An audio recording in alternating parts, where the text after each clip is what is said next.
ಒಂದು ಎಕ್ಸಿಬಿಷನಲ್ಲಿ ಒಂದು ಡೈಮಂಡ್ ಇತ್ತು. ಅದಕ್ಕೆ ಇಬ್ಬರು ಎಫರ್ಟ್ ಆಗ್ತಾ ಇದ್ರು. ಒಂದು ಕಳ್ಳ, ಇನ್ನೊಂದು ಪೊಲೀಸ್.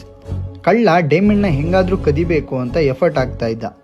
ಪೊಲೀಸ್ ಡೈಮಂಡ್ನ ಹೆಂಗಾದರೂ ಸೇಫಾಗಿ ನೋಡ್ಕೊಬೇಕು ಅಂತ ತುಂಬ ಎಫರ್ಟ್ ಆಗ್ತಾ ಇದ್ದ. ಆದರೆ ಡೈಮಂಡ್ಗೆ ಪೊಲೀಸ್ ಕಂಡ್ರೆ ಇಷ್ಟ ಇರಲಿಲ್ಲ. ಯಾಕಂದರೆ ನಾನು ಇಷ್ಟು ಚೆನ್ನಾಗಿದ್ದೀನಿ, ನಾನೊಂದು ಬಾಕ್ಸಲ್ಲಿ ಹಾಕಿಟ್ಟಿದ್ದಾರೆ, ನನಗೆ ಫ್ರೀಡಮೇ ಕೊಡ್ತಾ ಇಲ್ಲ, ನನ್ನ ವ್ಯಾಲ್ಯೂ ಇವ್ರಿಗೆ ಗೊತ್ತಿಲ್ಲ ಅಂತ ಪೊಲೀಸ್ ಬಗ್ಗೆ ತಪ್ಪು ತಿಳ್ಕೊಂಡಿರುತ್ತೆ. ಒಂದಿನ ಎಕ್ಸಿಬಿಷನ್ ಕಳ್ತನ ಆಗುತ್ತೆ. ಕಳ್ಳ ಫೈನಲಿ ಡೈಮಂಡ್ನ ಕತ್ಕೊಂಡು ಹೋಗ್ತಾನೆ.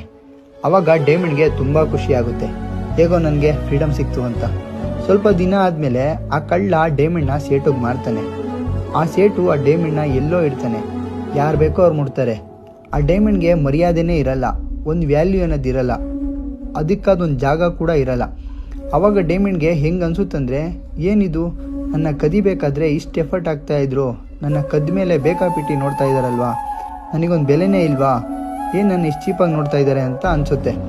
ಆವಾಗ ಡೈಮಂಡ್ಗೆ ತುಂಬ ಬೇಜಾರಾಗಿ ಪೊಲೀಸ್ ನೆನಪಾಗುತ್ತೆ. ಆ ಪೊಲೀಸ್ ನನ್ನ ಒಂದು ಬಾಕ್ಸಲ್ಲಿ ಹಾಕಿಟ್ಟಿದ್ದು ನನ್ನ ಸೇಫ್ಟಿಗೋಸ್ಕರ. ಆ ಪೊಲೀಸ್ ನನಗೆ ಫ್ರೀಡಮ್ ಕೊಡ್ತಾ ಇರಲಿಲ್ಲ ಅಂತಲ್ಲ, ನಾವು ಅವ್ರ ಜೊತೆ ಇದ್ದಾಗ ನನಗೆ ಅದೊಂದು ವ್ಯಾಲ್ಯೂ ಇತ್ತು ಅಂತ ಪೊಲೀಸ್ ಬಗ್ಗೆ ಆಮೇಲೆ ಅರ್ಥ ಆಗುತ್ತೆ. ಈ ಸ್ಟೋರಿ ಹೇಳಿದ್ದು ನಾನು ಡೈಮಂಡ್ ಬಗ್ಗೆ ಅಲ್ಲ, ಅರ್ಥ ಆಯಿತು ಅನಿಸುತ್ತೆ. ಈ ವಿಡಿಯೋದು ಮಾರಲ್ ಆಫ್ ದ ಸ್ಟೋರಿ ಏನು ಅಂದರೆ, ಕೆಟ್ಟ ಮೇಲೆ ಬುದ್ಧಿ ಬಂದರೆ ಏನು ಪ್ರಯೋಜನ, ಅದಕ್ಕೆ ಇದ್ದಾಗಲೇ ಒಬ್ಬನ ಬೆಲೆನ ಅರ್ಥ ಮಾಡ್ಕೊಳ್ಳಿ.